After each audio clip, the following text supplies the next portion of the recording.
in this life, but when they are finished, he takes shelters of wealth and riches which cannot help him in this life or the next.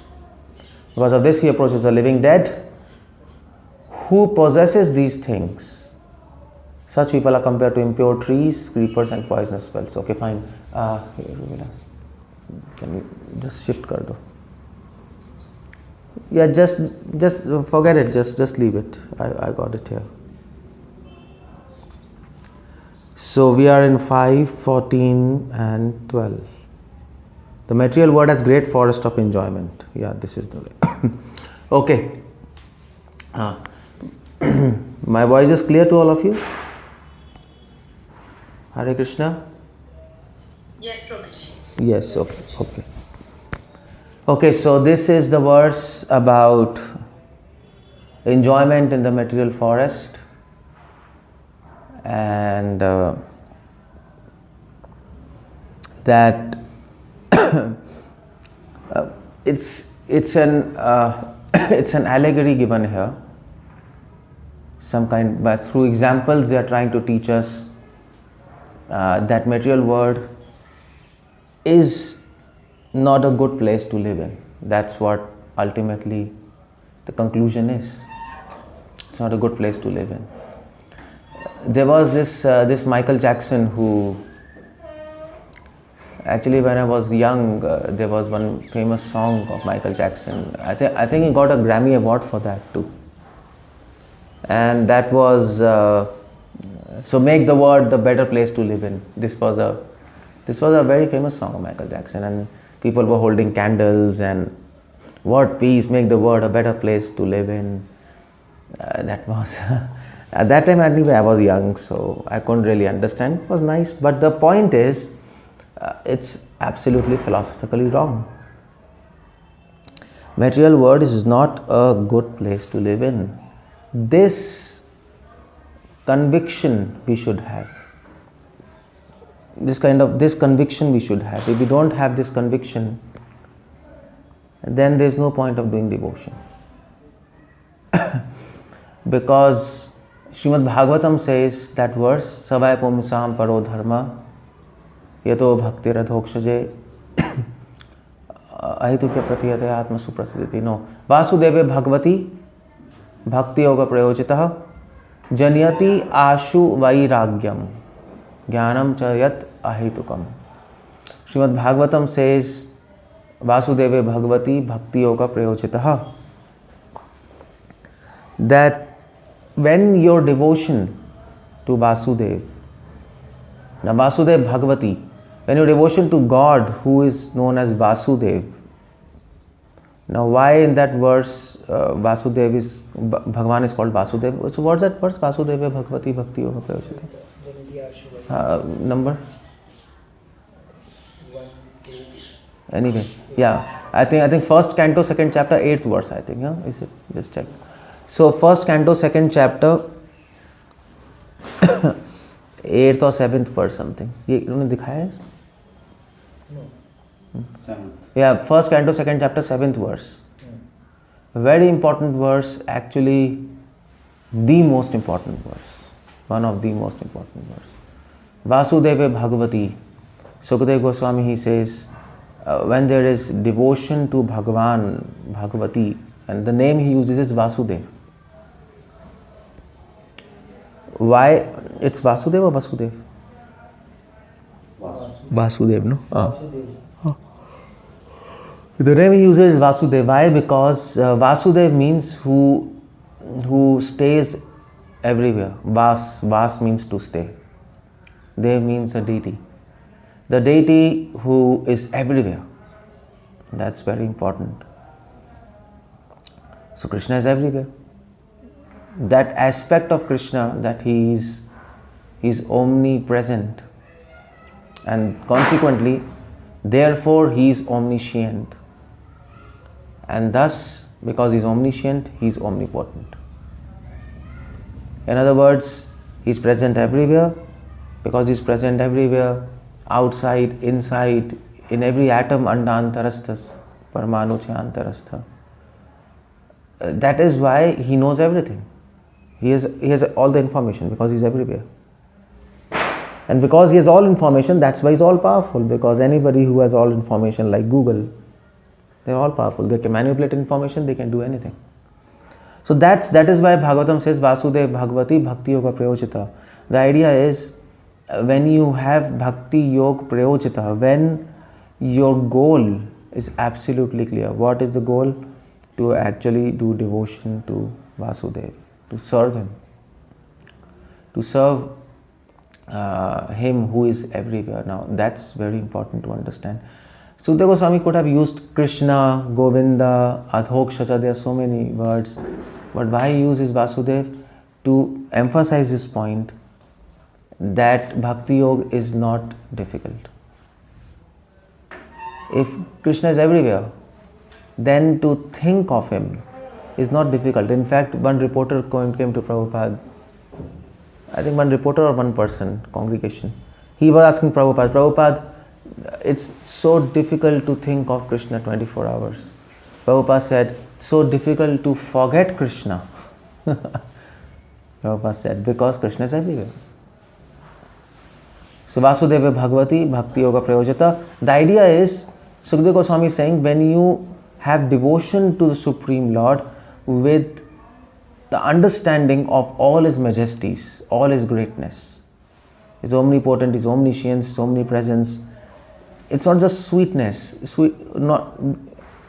Devotion without the knowledge of greatness is actually like a lust between a boy and a girl.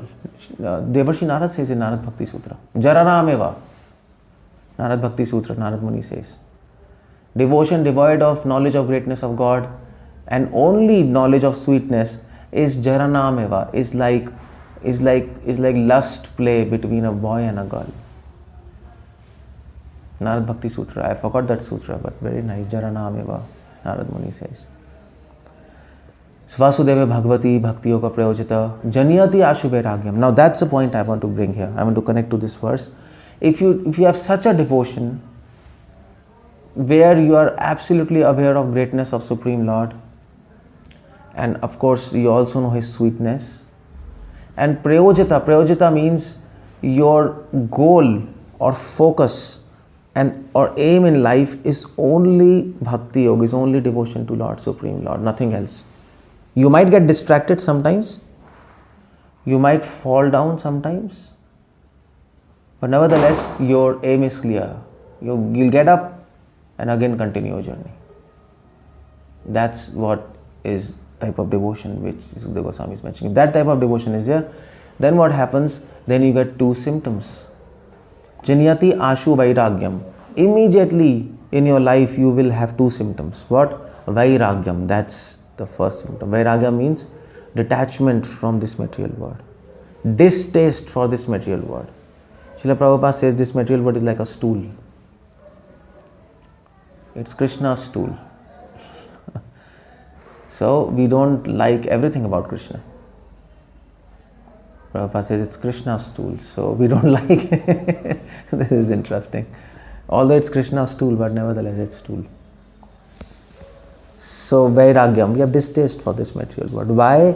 Because Krishna doesn't like this material world. He doesn't profess this material world, so we don't like it. Because everything is what do I say? Everything is temporary, everything is full of sufferings, miseries, everything is wrongly wired here. So and Vairagyam, so first symptom is detachment from this material world. Second is Janite Ashu Vairagyam Jnanam Chatatahitukam. Second is you'll get knowledge if you do good devotion. Now, here knowledge means, Krishna says in Bhagavad Gita, knowledge means divine qualities. Tad jnanam iti anyatha. Krishna says everything besides this, what I have told you in 13th chapter. So Krishna in 13th chapter, he enumerates 16th chapter. He enumerates divine qualities, I think 19-20 divine qualities right in the beginning. And then he says, this I declare to be knowledge, everything else is ignorance. So virtues, good qualities, according to Krishna, that's knowledge.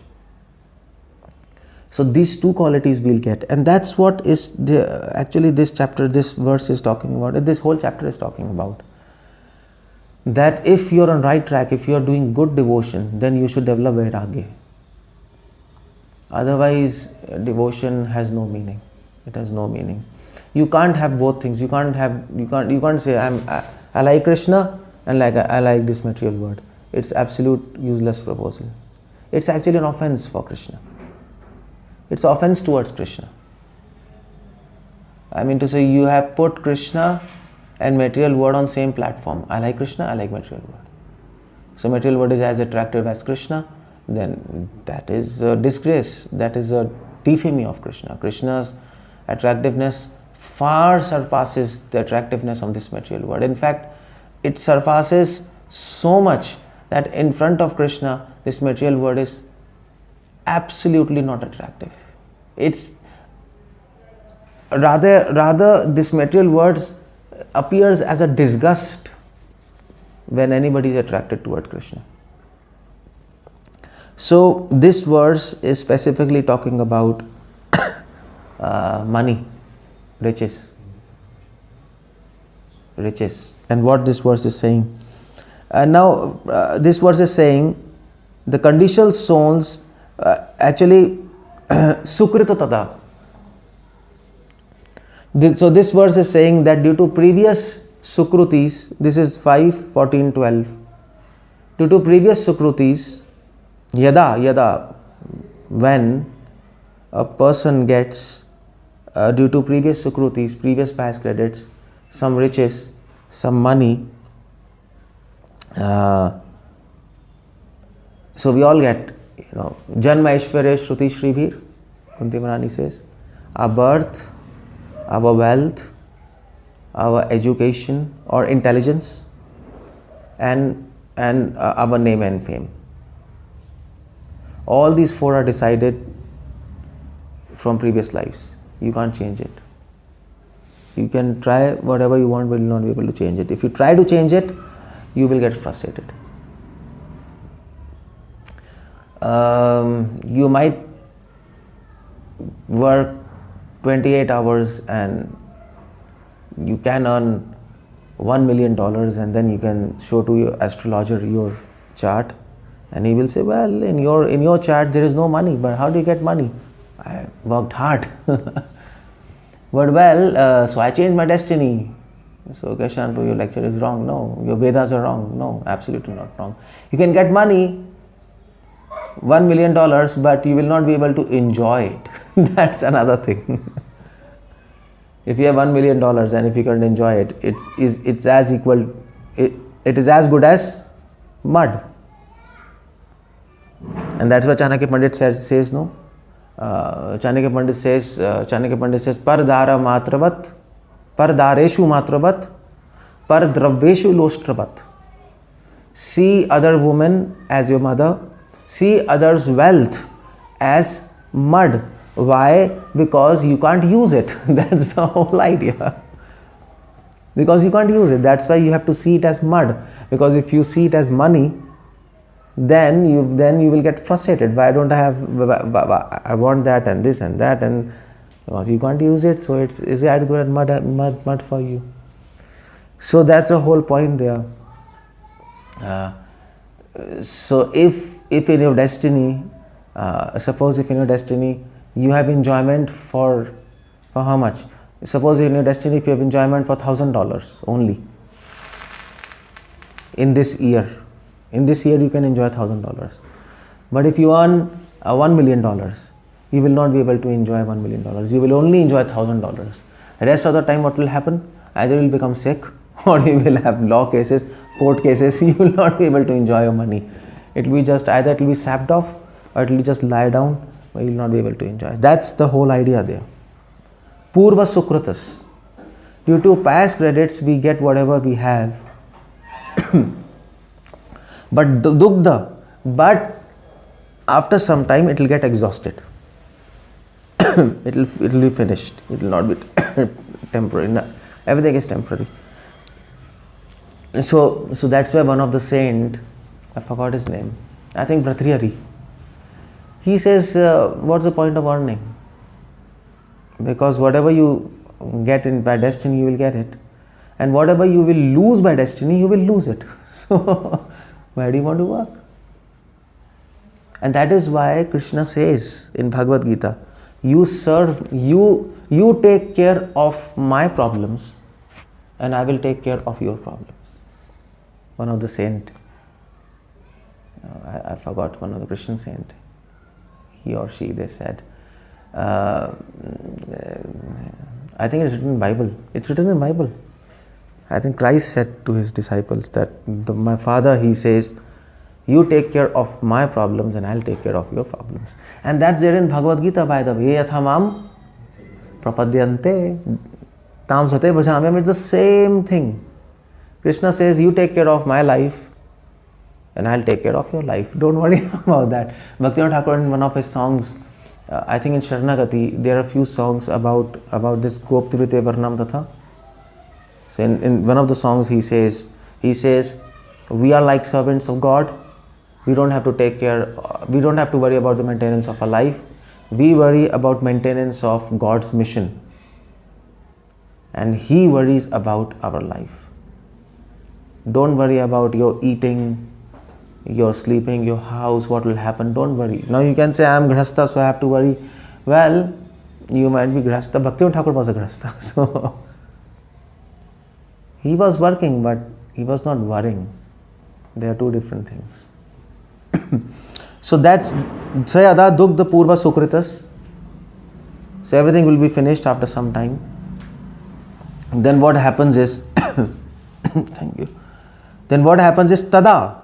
When your previous pious credits are exhausted, Yada, when your all pious credits are exhausted, and when your pious credits are exhausted, you will lose riches. No matter how much you will try to retain it, your money will slip from your hand, just as water drains out into a drain. You can't stop it. It will just slip from your hand.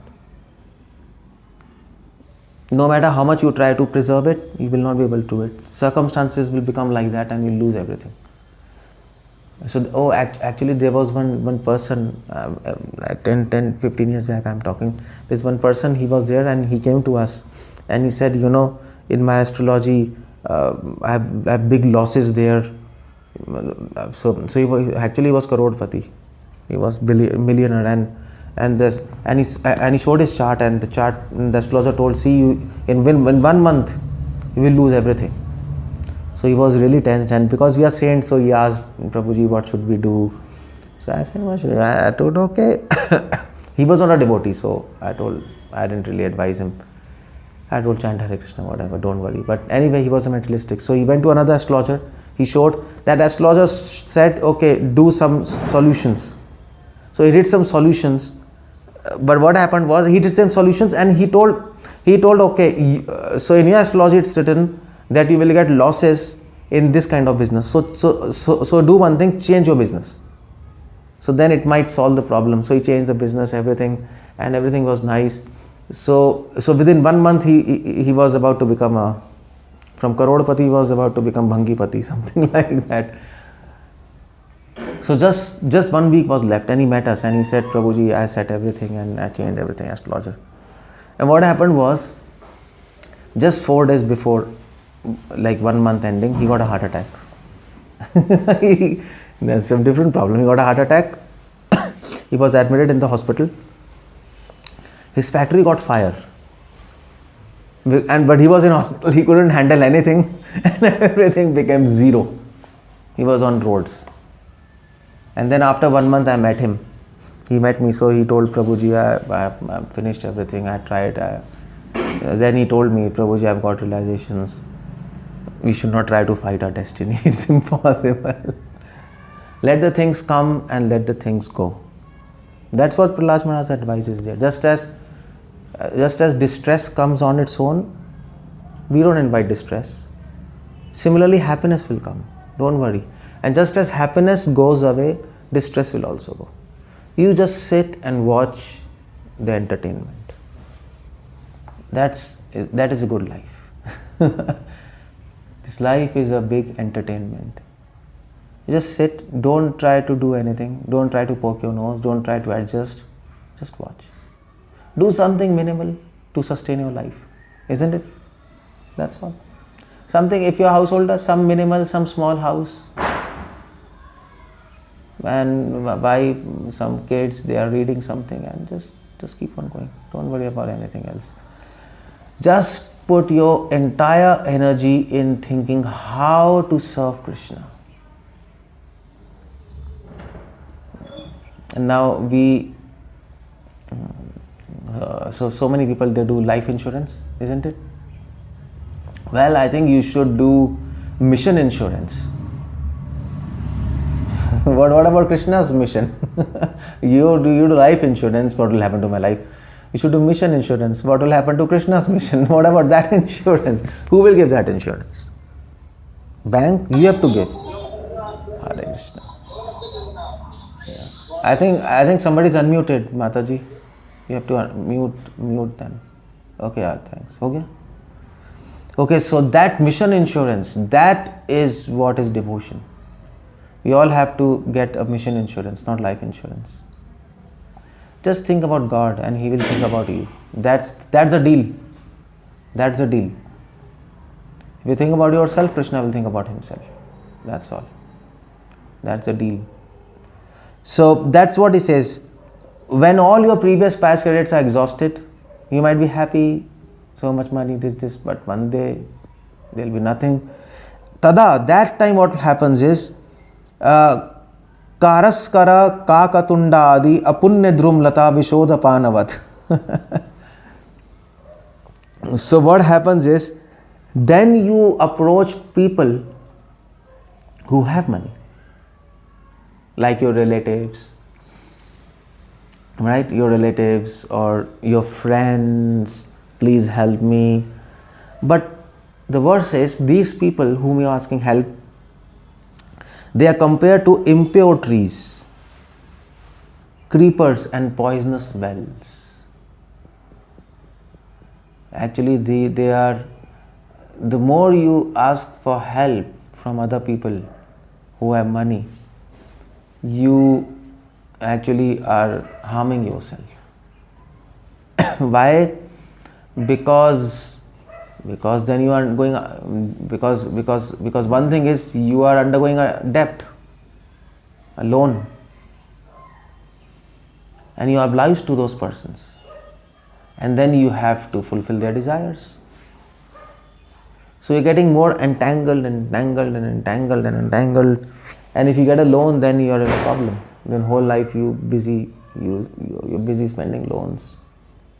In fact, loan is such a problematic thing that it is said in scriptures. Loan destroys not only the person who takes loans, but the generations beyond that person. The father takes loans and then he dies. The children is busy in paying the loans. So actually, they are saying one problem is your past credits are over. Another problem, you approach people for some temporary relief, but that's also temporary, and then you end up in more problems. Ubhayartha shunya dravinam jivan britan. This is very important. This verse says, a person in such a situation is the living dead. He's living, but he's dead. Why such a person is called living dead? Because this person will have absolutely no time to practice spirituality. Once you go in this loop of asking money, you will have absolutely no time to practice spirituality. You will be either busy earning money to repay, or you will be completely full of anxieties. Because if you don't pay, they will come and kill you, right? Or they will demand something in return. Nobody is selfless. So you end up in more material complications. So you're living dead. Actually, Sukadeva Goswami uses this word in first canto.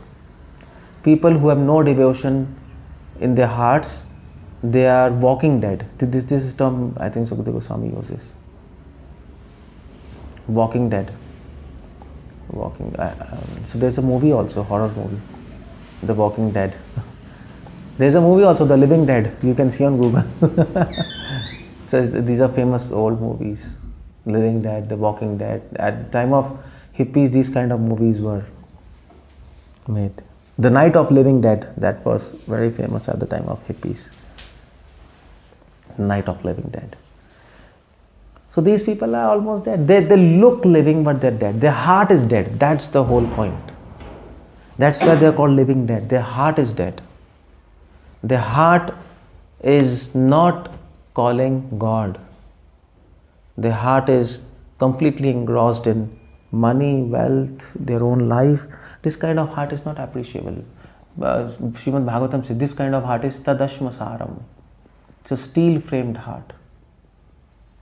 A heart which doesn't melt on seeing Krishna. Bhava eva santarana atma. Hirdiyasya marsneya. Heart doesn't melt by seeing Krishna. That doesn't melt while seeing Krishna. That heart is useless, Sukadeva Goswami says. A heart which doesn't have emotions for Krishna's service, that heart is useless. It's waste, it's dead, according to spiritual calculations. So, that's why they are called living dead people. Swayam Jivan Mriyamana Upadhavat. And he approaches such person who are also living dead. So I think this society is society of zombies, I think so. Zombies are living dead people. They appear living but they're dead. And there's so many zombie movies, am I right? Zombie Apocalypse, Zombie 2022, something like that. I don't know, I'm just picking up. So zombies, these are all zombie societies. They have no heart. There was one book written by, I think, what's that book? So there's a book written in Gaudiya Math. There's a book, and the book's name is The Heart of Krishna. So it's a very beautiful book, The Heart of Krishna. I don't know who wrote it, but I think it was from Chaitanya Math. So The Heart of Krishna, and that talks about, I think it was written by Bhakti Shikshak Sridhar Maharaj. It's a beautiful book, and there actually he says that Krishna consciousness is all about heart. It's all about heart. So it's all about emotions. That's the whole idea. Of course, it's all about guided emotions, not random, sporadic emotions, but guided emotions. Emotions guided through philosophy. That is devotion. So, Srila Prabhupada writes here, Prabhupada actually brings a point here in the purport, that until unless, Prabhupada brings an interesting point. Prabhupada says, well, so what to do? So we should not earn money, because you get money and then you lose money and then you're after money. So money, it creates problem. So what should you do? Prabhupada actually brings an interesting point. Prabhupada says, if you get money from your pious credits, from previous lives, from your parents, or some lotteries there, it's like that sometimes. So what to do? Prabhupada says, you engage your possessions in service of Lord under guidance of proper spiritual master. This is a very good idea. Prabhupada, so just like Ambarish, Ford, he was billionaire, Detroit, and he got a mansion there. And what did Prabhupada tell? Actually, he wanted to become a full-time devotee. Prabhupada told him, no, you remain in business and you use your money in service of Krishna, because somehow you have got money from your previous lives. Don't waste it. Now that is quite interesting, because Prabhupada could have told him to leave everything and become full-time. Krishna needs life, Krishna doesn't need money. But Prabhupada had a different vision. Even for George Harrison, Prabhupada had a different vision. George Harrison also to become full-time. He wanted to become at one point of time. So he asked Prabhupada. Prabhupada said, no. From your previous life, you got fame. Just as Ambarish Ford, Recording in progress. just as Ambarish Prabhu, he got,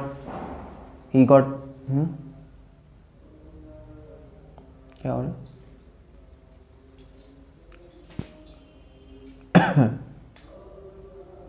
So just as Ambarish Prabhu, he got money from previous lives, George Harrison, he got name and fame. So Prabhupada said, don't become full-time, you use your name, fame in service of Krishna. Quite interesting advice because of Ambarish and because of George Harrison, we know what push these both personalities gave to the movement in America and in England, in UK. They used everything. So in Krishna consciousness, we don't want to discard anything. We want to use in service of Krishna. But it's not that. But this proposal that first you earn money and then engage in service of Krishna, that is wrong. That Prabhupada is actually not supporting in this purport. Prabhupada says, material wealth and opulence attained through previous past activities can be fully utilized for one's benefit in this life and the next if one is Krishna consciousness. One should not try to possess more than he needs for bare necessities. See, if one gets more than is needed, surplus should be fully engaged in Lord's service. Prabhupada says, if one gets more than what is needed. So that theory which nowadays stupid people they advise in our institution also, that okay, first you earn money and then engage in service of Krishna.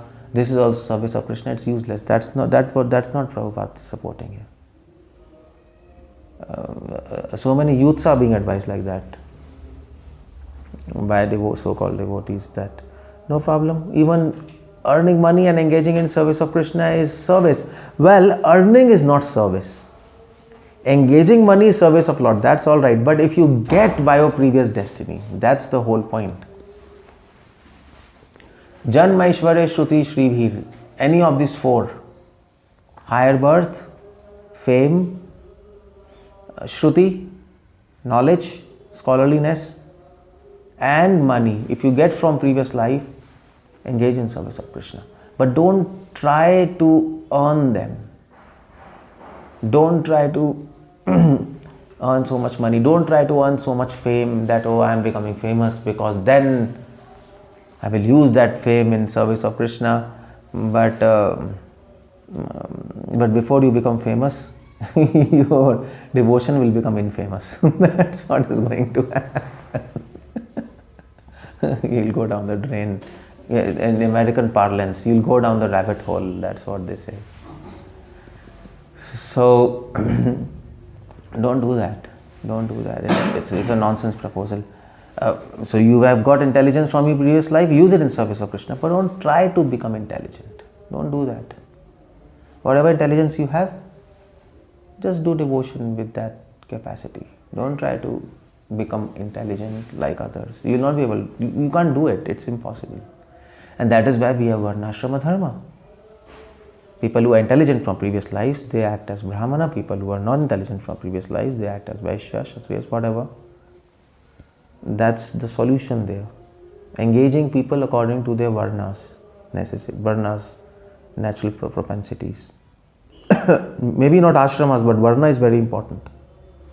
Engaging people according to their inclinations. Actually, I was reading Prabhupada. Prabhupada says in one of his letters that first Varna comes and then ashrama comes. Varna means Brahman, Kshatriya, Vaishya, Shudra. Engaging people according to the inclinations, and then ashrama, grhastha, vanprastha, sannyas. And why? Because Varna means social order. Varna helps to maintain social order. And ashrama means spiritual order. Ashram helps to maintain spiritual life. It's a very good insight. So first Varna ka, first you need social order and then spiritual order. Am I right? If you have spiritual order and no social order, then there is chaos. And amidst chaos, you are trying to practice spirituality. Actually, that is what is happening now in our institution to a certain extent. We have ashramas now. Sannyas, ashram, grhastha, brahmachari, they are clearly defined. But there is no Varna. So we are not engaged according to Varna, so people are frustrated. Management is having problems. So anyway, that everything is connected, by the way. So Prabhupada says, okay, from previous lives, if you have intelligence, act as a Brahmana. Everybody is a devotee, but you have to act like that, Prabhupada says. This is another insight I actually read a few days back. I read that book. Somebody was asking, said that the Prabhupada devotee is a Brahmana or is a devotee? Devotee is a Shudra or is a devotee? What about that? Prabhupada said devotee is not Shudra. Then they asked Prabhupada, but then how do you then install Varna system? Prabhupada said, but they have to act like Shudra for management's sake. Devotee is not Brahmana, but they have to act like Brahmana for management's sake. Devotee is devotee. It's a very good line. It actually solves so many problems. Very interesting statement. I just finished that book in 15 minutes, but I got my points. Very nice statement. So that's what Prabhupada is actually purporting here and professing Varnashrama Dharma, if you really look from that angle. Prabhupada is saying, whatever you get, engage in service of Krishna. That's all. If you don't have, just be satisfied. One should not try to possess more than he needs for bare necessities. Don't try to possess. If you get, engage it. That's all, finish. So be satisfied in whatever place you have. What's that verse? Be satisfied. Sthane sita shrutigatam tanuvag manobhir. Wherever you are, be satisfied. Don't worry about that. Whatever you possess, be satisfied. Don't try to struggle. And don't try to struggle with this material world and try to be something, do something, have something. So you end up losing time, that's all. You can think, I can earn money now and then later I will. Oh, actually this is also another thing. Many devotees, they are professing, earn money, have proper LIC and mutual funds, so that later you will have no problem. It will be secure. Accident policies, everything. Make yourself secure, and then later you can have some bank balance, and then you can do devotion nicely. But then you can ask that devotee, do you know when we will die? When you will die, you end up wasting time. That's all. Managing all these things. I have seen so many devotees who were doing all these things, but they died because of accidents, cancer, plane accidents. Or they were doing saved so much money for their children, working so hard, but then they get divorced. The wife takes the children. What to do? Now nothing is there. From Corona, so many devotees died. They were planning this and this and this and this. If even after Corona you can't understand this basic thing, then you are not even a human. What to say of a devotee? I don't think so.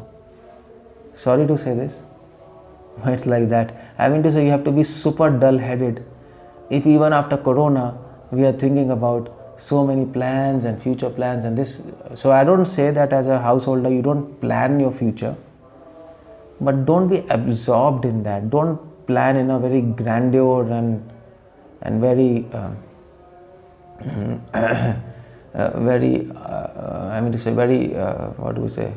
unrealistic plans.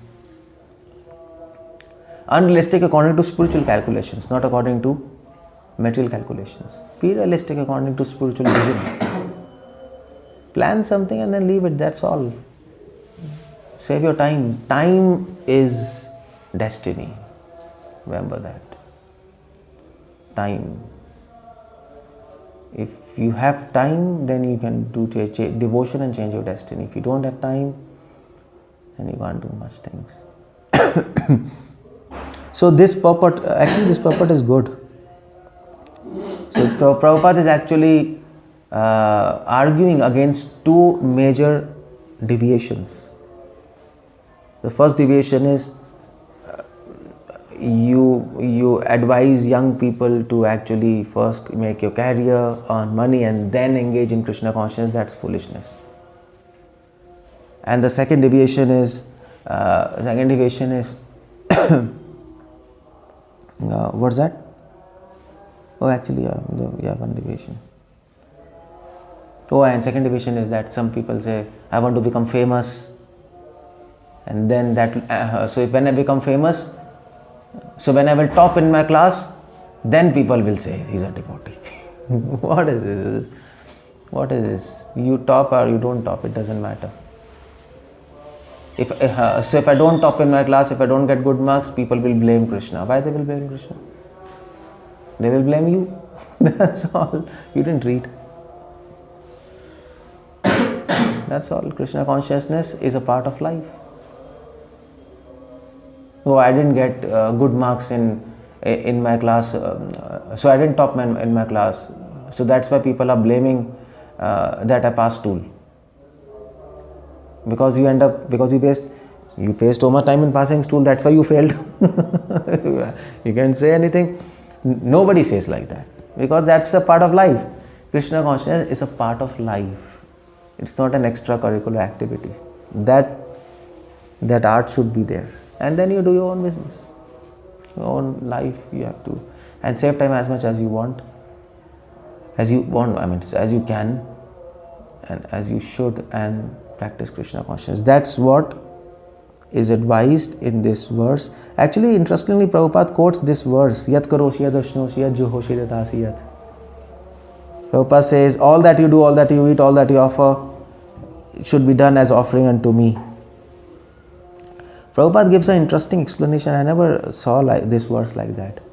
Prabhupada says, all that you do. That's interesting. All that you do. That means all that you do means Prabhupada takes in a different word. All that you get from your previous lives, that you engage in service of Krishna. It's a very interesting insight. All that you offer. So Prabhupada takes all that in a different word, in a different sense. Generally, traditionally, this verse is explained in the sense, all that you do, all that you offer, in the sense that you want to do something and then you are offering to God. So this verse is taken in the sense of Karmeshwara Bhakti. But Prabhupada takes in a different way. Prabhupada says, all that you offer, all that you got from previous lives, that you offer. Don't try to earn all and then offer. Prabhupada changes the meaning here. Interesting meaning. All austerities you perform, offer to me. So all austerities, so what does that mean? All austerities which is natural to you from previous lives. Don't try to do unnecessary austerities which is not natural. That you offer, no problem. So that is one thing. All that you eat, all the food you get from your previous lives, price credits, just offer and eat, that's all. Don't try to earn much and then offer and then eat. Don't do that. So that's the idea there. I think you got the idea. So don't be living dead. Have life in Krishna consciousness. Be awake when others are sleeping. That's one verse in Bhagavad Gita. Ya nisha sarva bhutanam tasyam jagrati samyama. So when others are sleeping, devotees awake. So what does that mean? Others are sleeping for the service of Krishna. They don't care for service of Krishna. But devotees completely awake. He is completely alert for the service of Krishna. His heart is awake. Others people, their heart is sleeping, not absolutely interested in Krishna consciousness. That is the idea there. So yeah, I think I'll stop here. Hare Krishna. Srila Prabhupada ki jai. Any questions? Anyone wants to ask anything?